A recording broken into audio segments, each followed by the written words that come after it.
भारत माता शिव शक्ति अवतार सच्ची गीता मुरली। ओम पिताश्री शिव बाबा याद है। आज है 2/4/2026 प्रातः क्लास। रिवाइज डेट है 3/11/1968। ओम नमः शिवाय। आज बाबा ने कहा, मीठे बच्चे, जी बाबा तुम राज ऋषि हो। ऋषि पवित्र को कहा जाता है। तुम पवित्र बने हो राजाई के लिए। वह हठयोगी ऋषि निवृत्ति मार्ग वाले हैं। वह कब शांति धाम सुख धाम का रास्ता बता न सके, बाप ही रास्ता बता सकते हैं। ओम नमः शिवाय। अभी बच्चे सामने बैठे हैं। जहाँ जहाँ से आते हैं वहाँ अपने अपने सेंटर पर जब रहते हैं तो वहाँ ऐसे नहीं समझेंगे कि हम ऊंचते ऊंच बाबा के सम्मुख बैठे हुए हैं। वही हमारा टीचर भी है, वही हमारी नैया को पार लगाने वाला है, जिसको ही गुरु कहते हैं। यहाँ तुम समझते हो हम सम्मुख बैठे हैं। हमको इस विषय सागर से निकाल पार क्षीर सागर में ले जाते हैं। पार ले जाने वाला बाप अभी सामने बैठे हैं। वह एक ही शिव बाबा की आत्मा है, जिसको ही सुप्रीम ऊंचते ऊंच भगवान कहा जाता है। अभी तुम बच्चे समझते हो ऊंचते ऊंच बाबा के सामने बैठे हैं। वह तुमको पार भी पहुंचाते हैं। उनको रथ तो जरूर चाहिए ना, नहीं तो श्रीमत कैसे देवे। अभी तुम बच्चों को निश्चय है बाबा हमारा बाबा भी है, टीचर भी है, सतगुरु भी है, पार ले जाने वाला भी है। वह बाबा हमको रास्ता बता रहे हैं। वह सेंटर्स पर बैठने और यहाँ सम्मुख बैठने में रात दिन का फर्क रहता है। वहाँ ऐसे नहीं समझेंगे हम सम्मुख बैठे हैं। यहाँ महसूसता आती है। अभी हम पुरुषार्थ कर रहे हैं। पुरुषार्थ करने वाले को खुशी भी रहेगी। अभी हम पावन बन अपने घर पार जा रहे हैं। जैसे नाटक में एक्टर्स होते हैं, समझते हैं अभी नाटक पूरा हुआ, अब कपड़े बदले कर हम अपने घर जावें। तुमको भी मालूम है अभी 84 का चक्र पूरा हुआ है। अब बाप आए हैं हम आत्माओं को ले जाने के लिए। यह भी समझाते हैं तुम घर कैसे जा सकते हो। वह बाप भी है, नैया को पार लगाने वाला खिवैया भी है। वह लोग तो भल गाते हैं परंतु समझते कुछ भी नहीं है। यह नैया किसको कहा जाता है? क्या शरीर को ले जाएंगे? अभी तुम बच्चे समझते हो बरोबर हमारी आत्मा को पार ले जाते हैं। अभी आत्मा इस शरीर के साथ वैशाल्य में विषय वैतरणी नदी में पड़ी है। हम असल में रहवासी शांति धाम के थे। हमको पार ले जाने वाला अर्थात घर ले जाने वाला बाप मिला है। हमारी राजधानी थी जो माया रावण ने सारी छीन ली है। वह राजधानी फिर जरूर पानी है। बेहद का बाप कहते हैं, हे बच्चों अभी अपने घर को याद करो। वहां जाकर फिर शेर सागर में आना है। यहाँ है विष का सागर, वहां है क्षीर सागर और मूल वतन है शांति का सागर। तीनों धाम है ना। यह तो है दुख धाम। बाप समझाते हैं, मीठे मीठे बच्चों अपन को आत्मा समझ बाप को याद करो। कहने वाला कौन है? किस द्वारा कहते हैं? सारा दिन मीठे मीठे बच्चे कहते रहते हैं। अभी आत्मा पतित है, जिस कारण शरीर भी पतित है। आत्मा पावन बन जाएगी तो शरीर भी पावन मिलेगा। आत्मा पतित है तो जेवर शरीर भी ऐसा मिलेगा। अभी तुम समझते हो हम पक्के पक्के सोने के जेवर थे, फिर खाद पड़ते पड़ते झूठे बन गए हैं। अभी वे झूठ कैसे निकले, इसके लिए यह याद की यात्रा की भट्टी है। अग्नि में सोना पक्का होता है ना। बाप बार बार समझाते हैं, ये समझाने जो तुमको देता हूँ हर कल्प देता आया हूँ, हमारा पाठ है। फिर 5000 वर्ष बाद भी ऐसे ही कहूँगा। इस ड्रामा के चक्र को तुम अच्छी रीति जानते हो कि 84 का कैसे पाठ बजाया है। अभी अभी पुकारते रहते हैं क्योंकि नैया डूबी हुई है विषय सागर में। सतयुग में ऐसे थोड़ी कहेंगे कि नैया विषय सागर में डूबी हुई है। वहां तो क्षीर सागर में रहते हैं, तो ऐसे नहीं कहेंगे। यहाँ विषय सागर में सभी की नैया डूबी हुई है। हम हर 5000 वर्ष बाद आकर कहता हूँ कि बच्चों पवित्र बनो। सतयुग में भी तुम्हारी आत्मा पावन थी, शांति धाम में भी आत्मा पावन रहती है। वह तो है हमारा घर, कितना मीठा घर है, जहाँ जाने के लिए तुम जन्म जन्मांतर से गुरु आदि करते आए हो, परंतु आत्मा जा नहीं सकती है। उस अपने घर जाने के लिए कितना माथा मारते रहते हैं। बाप समझाते हैं अभी सभी को जाना है, फिर पार्ट बजाने के लिए आना है। यह तो बच्चों ने समझा है। बच्चे जब दुखी होते हैं तो कहते हैं हे भगवान, हमें अपने पास बुला लो, हमको यहाँ दुख में क्यों छोड़ा है। जानते हैं बाप परमधाम में रहते हैं तो कहते हैं हे भगवान, हमको परमधाम में बुला लो। सतयुग में कब ऐसे नहीं कहेंगे, वहाँ तो सुख ही सुख है, यहाँ तो अनेक प्रकार के अथाह दुख हैं। तब पुकारते हैं हे भगवान। आत्मा को याद रहती है तो कहती है हे भगवान, अपने पास बुला लो, परंतु भगवान को जानते बिल्कुल ही नहीं। अभी तुम बच्चों को बाप का भी मालूम पड़ा है। बाप रहते ही हैं परम धाम में, घर को ही याद करते हैं। ऐसे कब नहीं कहेंगे राजधानी में बुला लो, राजधानी के लिए कब कहेंगे ही नहीं। बाप तो राजधानी में रहते भी नहीं, वह रहते ही हैं शांति धाम में। सभी मांगते भी शांति है।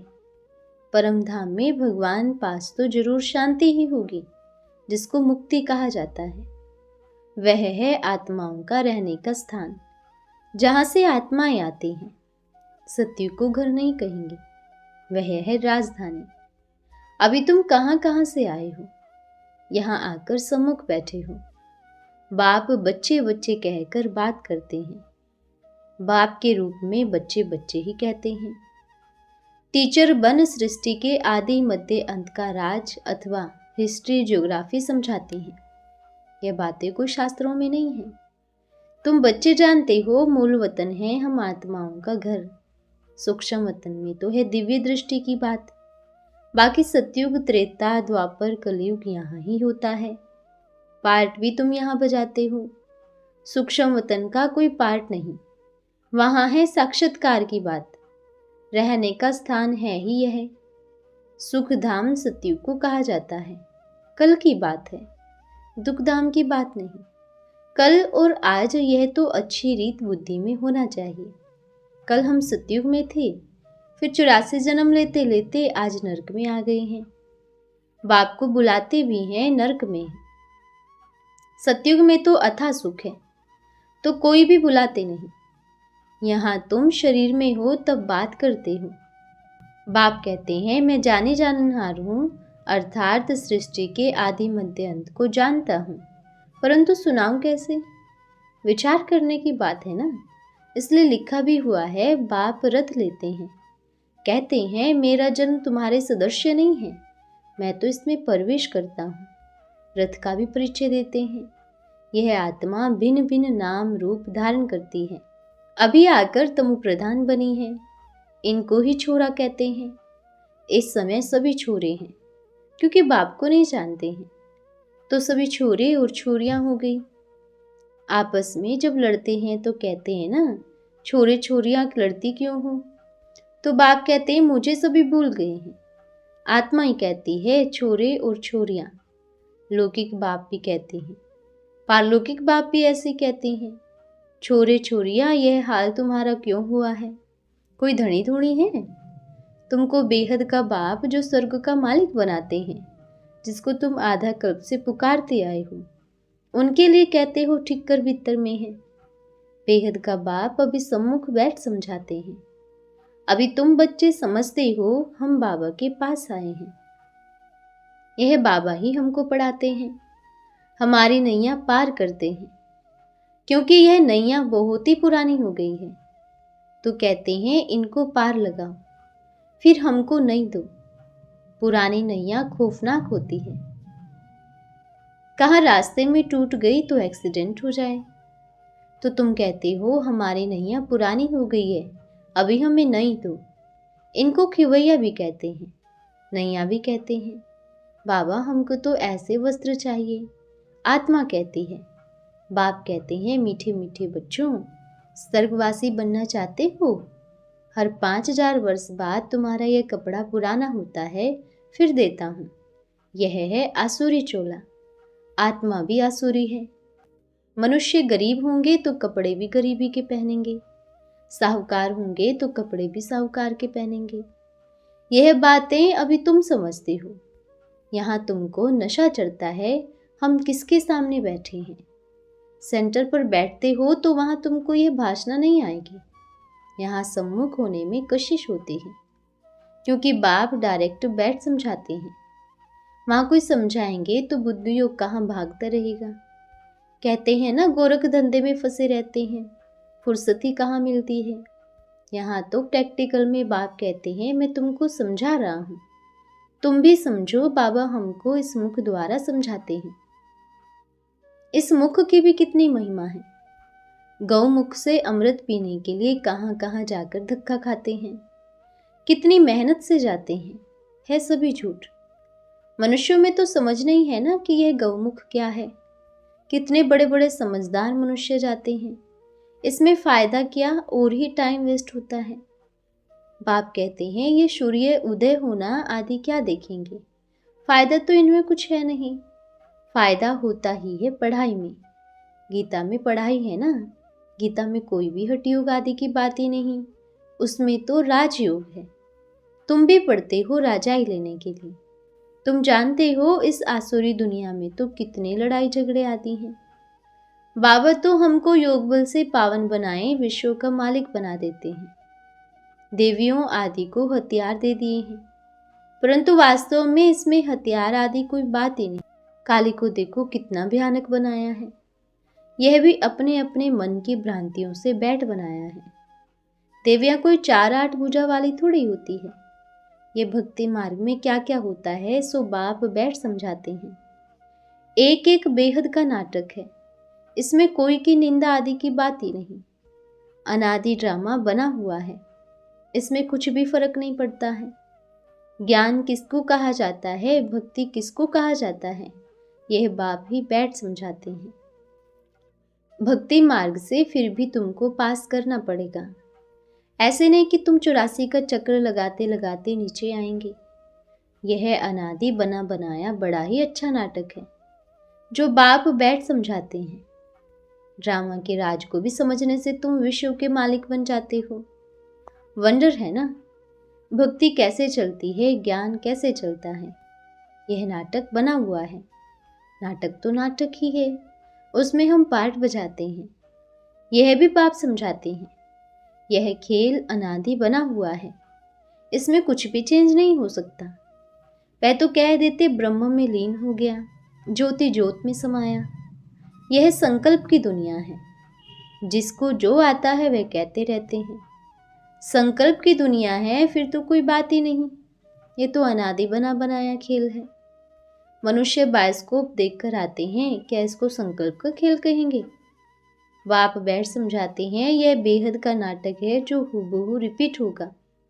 बाप ही आकर यह नॉलेज देते हैं, क्योंकि वही नॉलेजफुल है। मनुष्य सृष्टि का बीज रूप है, चैतन्य है, इनको ही सारी नॉलेज है। मनुष्य ने तो लाखों वर्ष आयु दिखा दी है। बाप कहते हैं इतनी आयु थोड़ी हो सकती है। बायोस्कोप लाखों वर्ष का हो तो कोई की बुद्धि में भी नहीं बैठे। तुम तो सारा वर्णन करते हो, लाखों वर्ष की बात कैसे वर्णन करेंगे? तो वह सभी है भक्ति मार्ग। तुमने ही भक्ति मार्ग का पार्ट बजाया। दुख भोगते भोगते अभी अंत में आ गए हो। सारा झाड़ पुराना जर्जरीभूत अवस्था को पाया हुआ है, अभी वहां जाना है। अपन को हल्का कर दो। इसने भी हल्का कर दिया ना, तो सभी बंधन टूट जाए। नहीं तो बच्चे, धन, कारखाने, ग्राहक, राज्य, रजावड़े याद आते रहेंगे। धंधा ही छोड़ दिया तो क्यों फिर याद आएगा? यहाँ तो सब कुछ भूलना है। इनको भूल अपने घर और राजाई को याद करना है। शांति धाम और सुख धाम को याद करना है। शांति धाम फिर हमको यहाँ आना पड़े। बाप कहते हैं मुझे याद करो। इनको ही योग अग्नि कहा जाता है। यह राजयोग है ना, तुम राज ऋषि हो। ऋषि पवित्र को कहा जाता है। तुम पवित्र बने हो राजाई के लिए।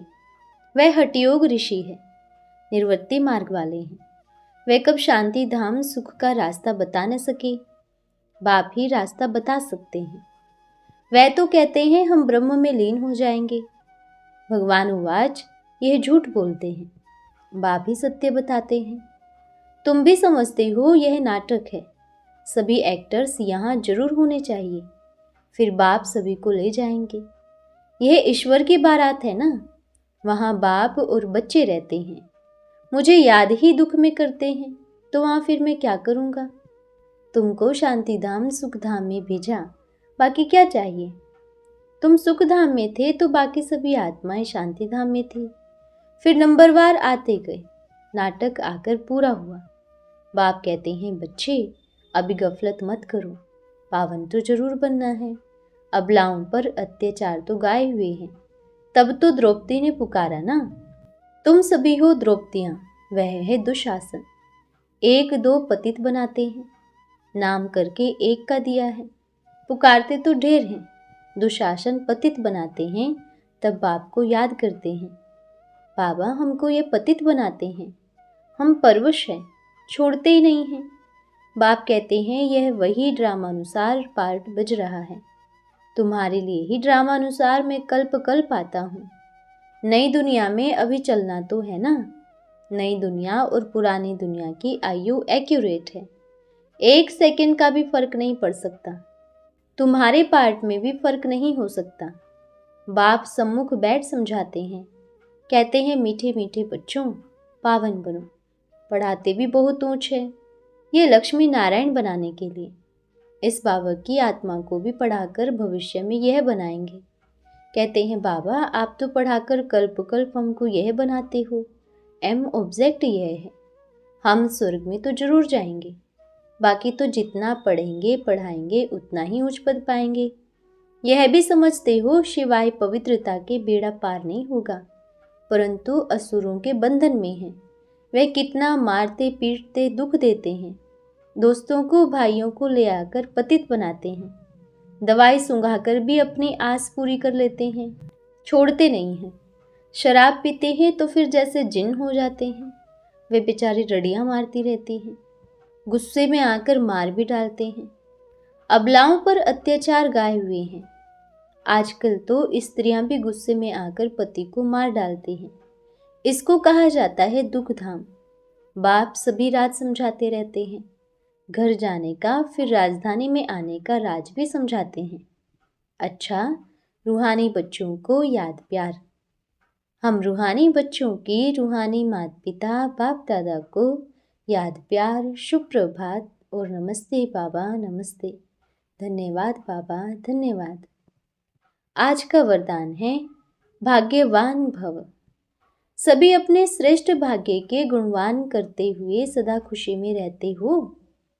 ऐसा श्रेष्ठ भाग्य जिसका गायन स्वयं भगवान करे, ऐसा भाग्य फिर कब मिलेगा। भविष्य में भी ऐसा भाग्य नहीं होगा। भाग्य का सितारा सदैव चमकता रहे तो विश्व की नज़र स्वतः ही जाएगी।